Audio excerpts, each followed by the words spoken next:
Hi, my name is Greg Peters. I am really excited to be here, courtesy of the Boulder Bookstore, answering some questions about my book, Our National Forests, Stories from America's Most Important Public Lands.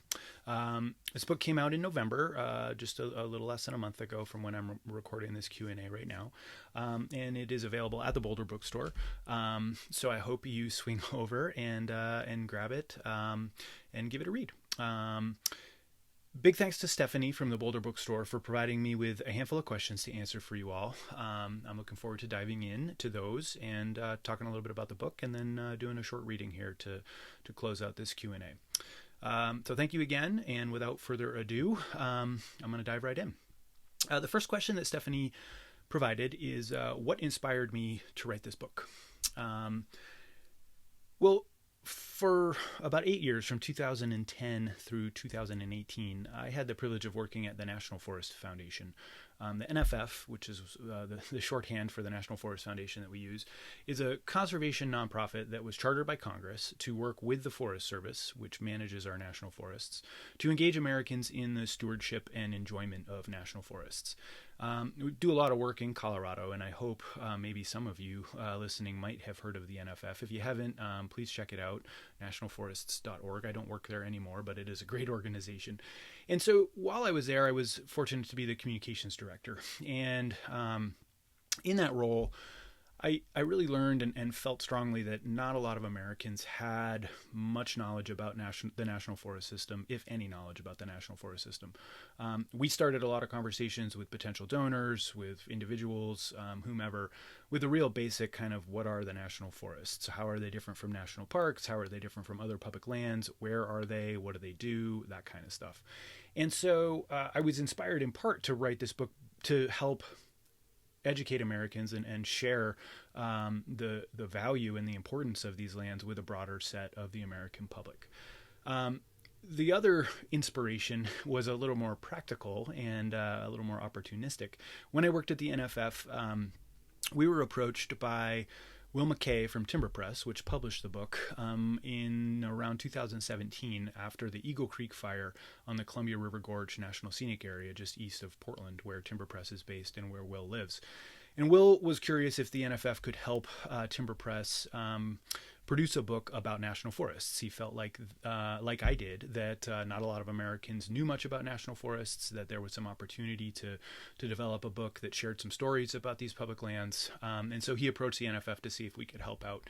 And because I was the communications director, that opportunity and that discussion kind of came to my desk. And over the course of a couple months and several conversations with Will, we realized that there was more than just the Eagle Creek fire or just fires in general to talk about regarding national forests. And so we agreed that there was a larger book here.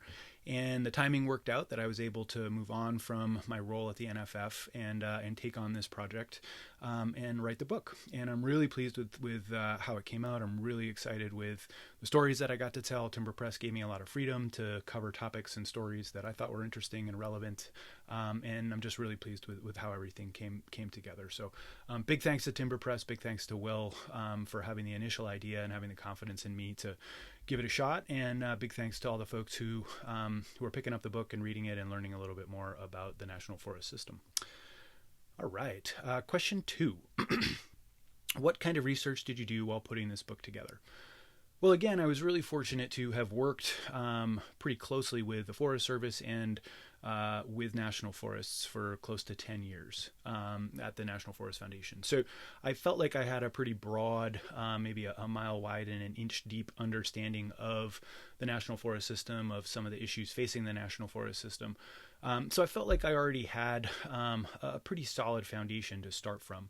What was really great about doing the book and being able to dig in was being able to really go a little deeper into some of these stories. And the way the book is structured, I talk about different topics as they relate to national forests through storytelling. So you can pick the book up, you can open a chapter, for example, about recreation. You can read that chapter kind of in and of itself about recreation on national forests, about how the Forest Service manages recreation, about how other people interact with the Forest Service and enjoy recreation on national forests. So each chapter kind of covers a different topic in a narrative way, and I was really fortunate to be able to kind of follow my own research paths and dig into the stories that I wanted to tell based on each of those topics in the book that ultimately formed the chapters. Timber Press gave me a lot of freedom in that regard. So I got to visit some national forests, which was really cool. I got to get out to the Columbia River Gorge National Scenic Area and check out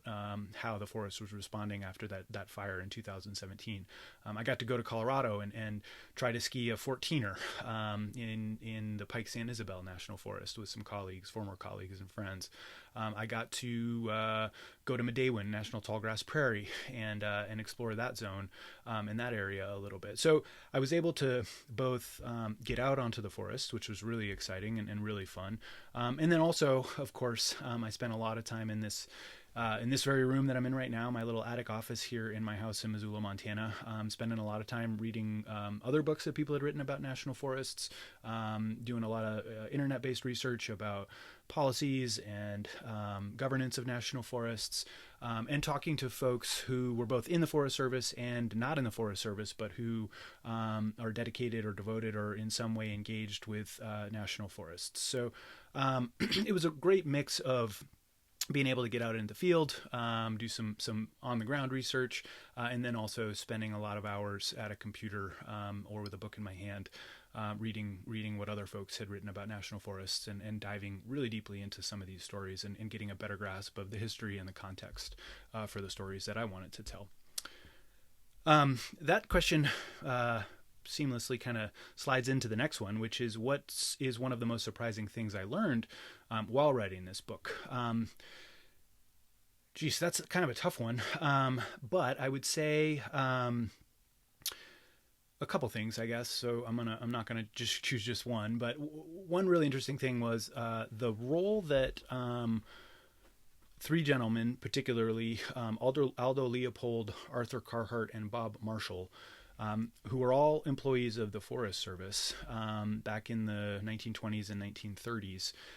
The role that they played in the Forest Service in conceptualizing and affecting the concept of wilderness and of managing certain landscapes in a wilderness, as we've come to understand it, in a wilderness context, which is basically a hands-off management scheme where humans don't really go in and actively manage the forests. They don't thin the trees. They don't manage the wildlife. They just kind of leave it be.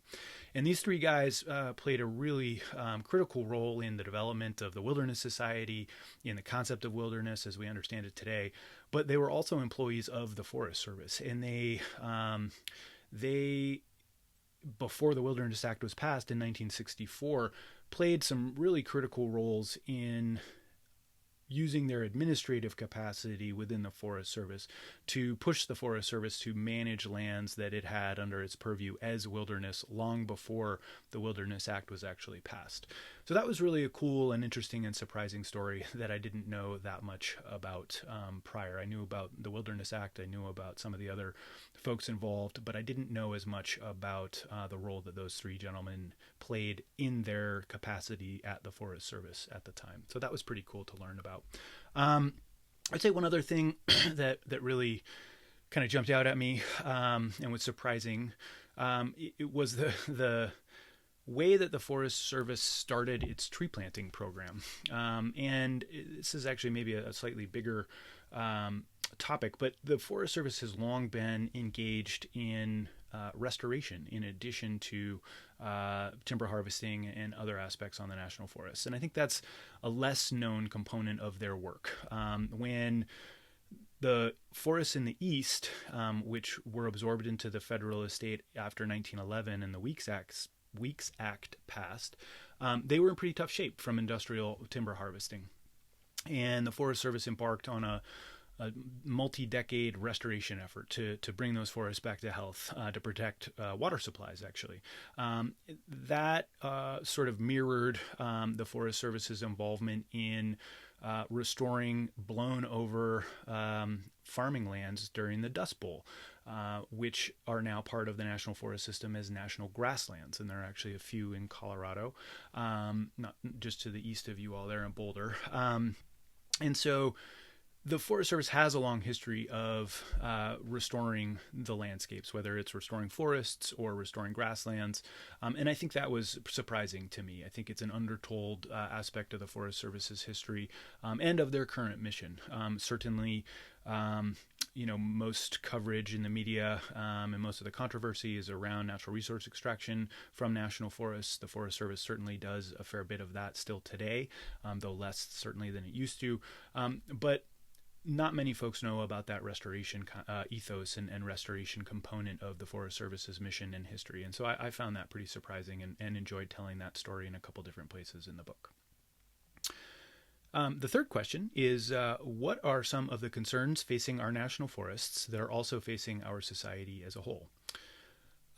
Well, I think first and foremost is probably relatively obvious. That's climate change. It's affecting everything, and it's certainly affecting our national forests.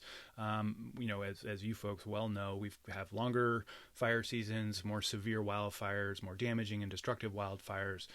That's not just driven by climate change. It's also driven in part by historic management practices and fire suppression, decades of fire suppression that allowed fuels to build up on our forests and has altered the historical fire frequency cycles and that. So all of these forests, East Coast, West Coast, Rocky Mountain, they're all fire dependent ecosystems that need fire. And when we removed that fire from those ecosystems starting in the early 1900s, they suffered a little bit. The health and resiliency of them suffered a little bit. We're now starting to reintroduce that fire both on purpose and through natural and other causes, some of which are causing serious problems, obviously. But I think getting that fire cycle back is an important component to managing our national forests into the future, and all forests for that matter into the future. And so certainly climate change is driving the worsening fires. It's changing how we need to manage our forests. So that's obviously a huge threat. Another one that I think is really interesting that I get into in the book as well is the concept of diversity, equity, and inclusion.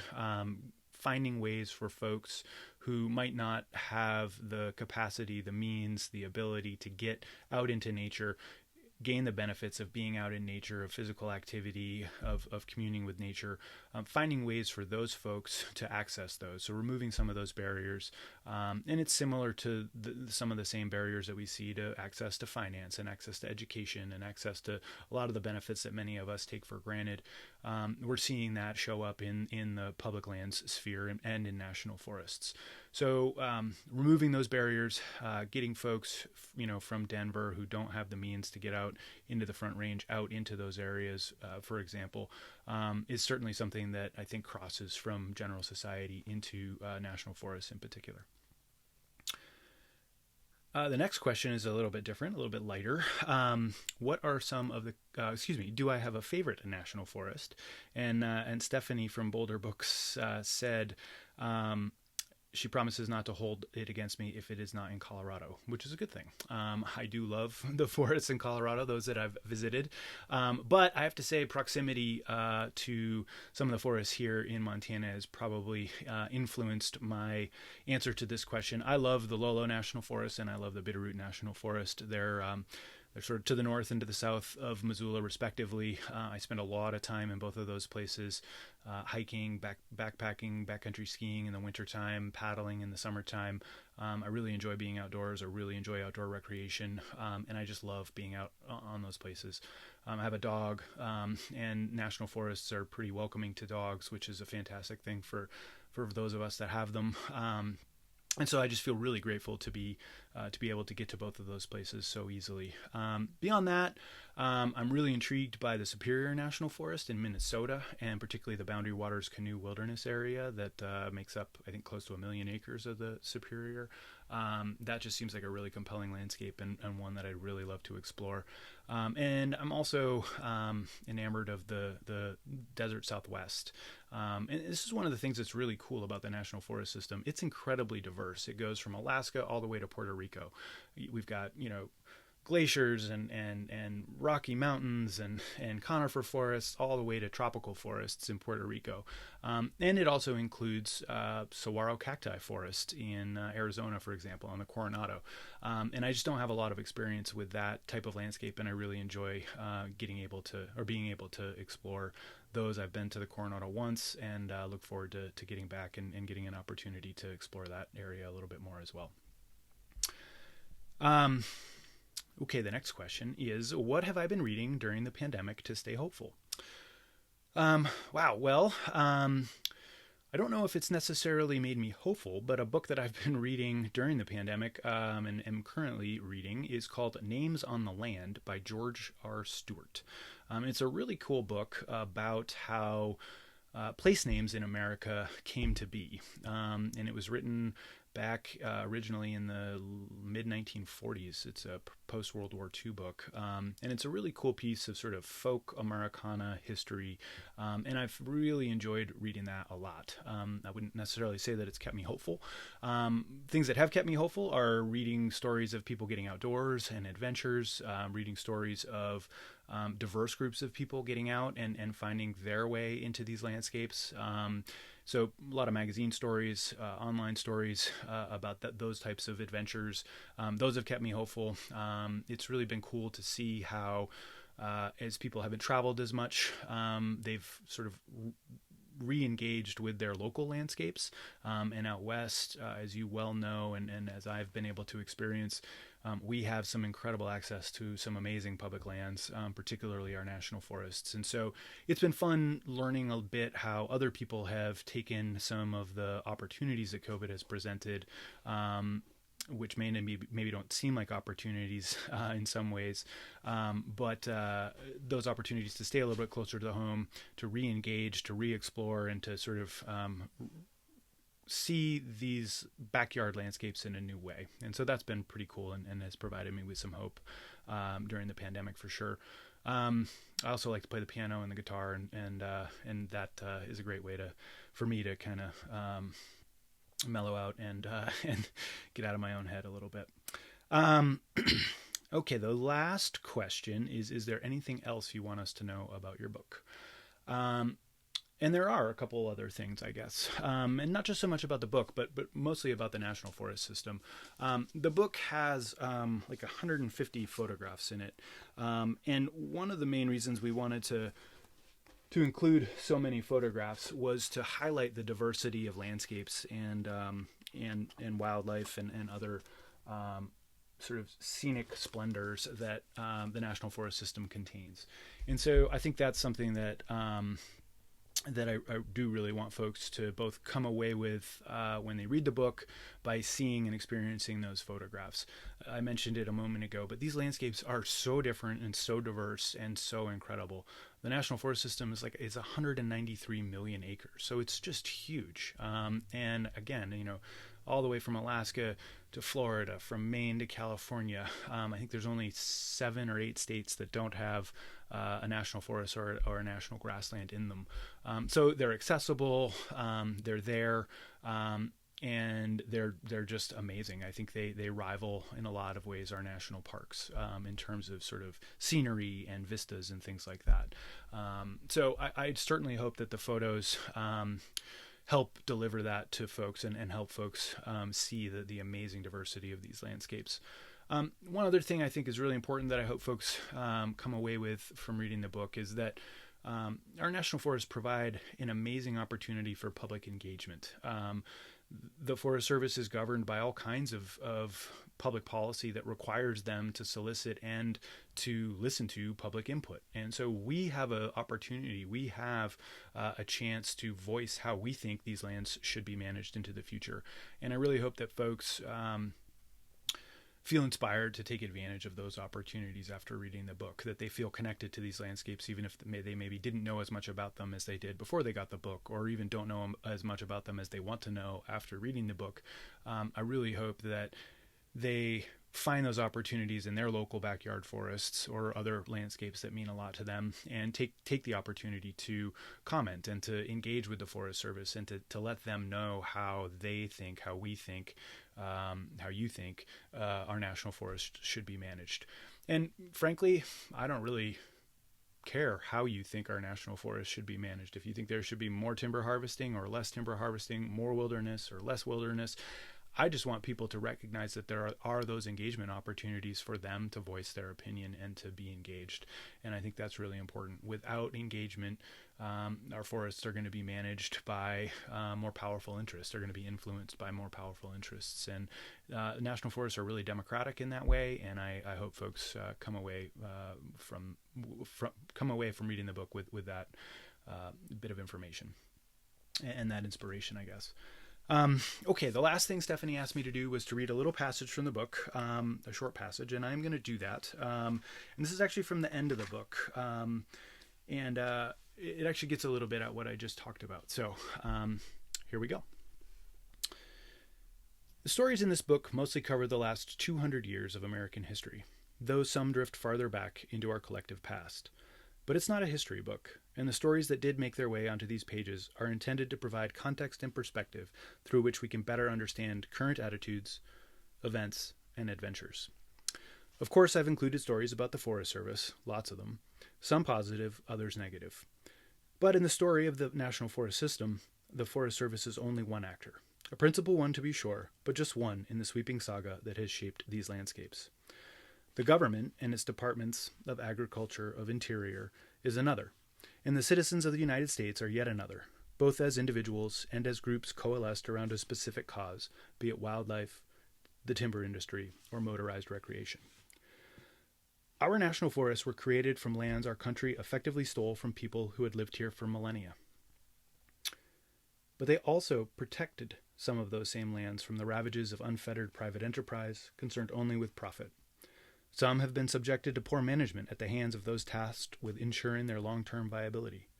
But others comprise the most protected landscapes in the world, places that have helped generate the very concept of wilderness, and were the first examples of that concept put into real-world practice. They contain ski areas, where it costs hundreds of dollars a day for the right to ride the lifts, and also areas where families can camp, picnic, hike, or fish for free any day of the year. These contradictions are at the heart of our national forests, and of the agency that manages them, an agency now firmly rooted in managing entire ecosystems, not just specific stands of timber. Tasked with a mandate to manage a finite set of lands for an infinite set of priorities, the Forest Service has made, and continues to make, mistakes, to be sure, but those mistakes should be seen in the context of the task with which it has been charged. I hope this book has provided some of that context. If, in some small way, this book has helped you understand the complexity of these lands and the pure messiness of managing such an unruly set of landscapes for a conflicting set of objectives, then I consider it a success. The United States is a fortunate nation. We have national parks and wildlife refuges, and have managed to protect the scenic and biotic resources that they contain. We have vast tracts of private land and a robust set of laws that allow that land to be used pretty much however its owners decide. We have places where motors aren't allowed, and places where the revving of engines and the smell of exhaust are the main draws. We have some of the world's most rigorous environmental laws, and we still produce more oil and gas than any other nation. We have almost limitless personal freedom, and also families and communities for whom we sacrifice that freedom. We have a fraught, complicated history with which we are still wrestling, and yet we possess an optimism for the future that remains unrivaled. And we have our national forests, where these contradictions, triumphs, tragedies, and histories play out. Our national forests are a mirror of our society, and just like a mirror, they reflect our best and our worst, as they challenge our perceptions in the very way we see ourselves. They're the lands where we both celebrate and wrestle with the past, and through which we debate how we should realize our future. Just as we peer at our reflection and see our younger selves, ripe with potential and promise, we also see the years gone by, rendered in scars and blemishes that life has inflicted. Yet, despite those imperfections, we carry on, drawing on our past to help us manage our finite lives for an infinite set of priorities.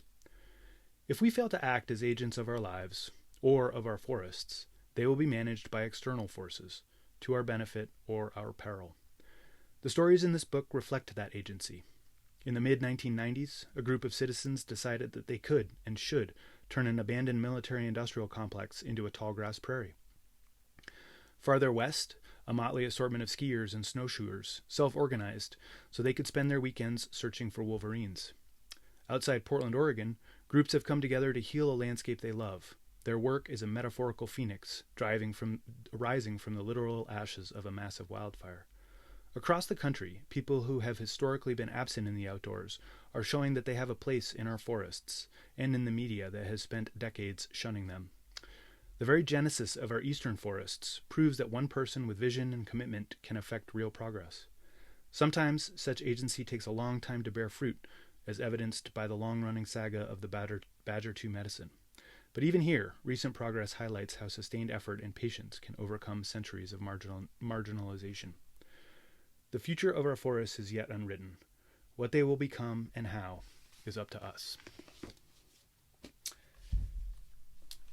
Thank you again for the opportunity to chat with you all, answer some questions about our national forests, stories from America's most important public lands. I hope you enjoyed it. Feel free to find me online. I have a website, gregmpeters.com. It's got my email address there. If you want to shoot me an email, ask me some questions, I'm more than happy to get back to you. I hope you managed to get the book, and I hope you enjoy it. And thank you again so much. Really appreciate it. Take care.